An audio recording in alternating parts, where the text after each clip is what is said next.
how to ignore some specific user stories. Hi guys, in this video I will show you how to use some specific users on your Imo app to ignore their stories. Easy and quick. So first thing, go to your Imo app. Once you are there, click on your profile up there. And here you have settings. Click on it and click on privacy, and now scroll down and you're gonna find ignore their story. Click on it.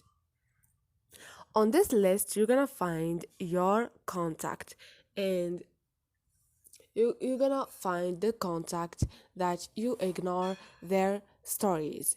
And this is it, easy and quick. I hope this video was helpful for you, and if you like this video, don't forget to subscribe and like.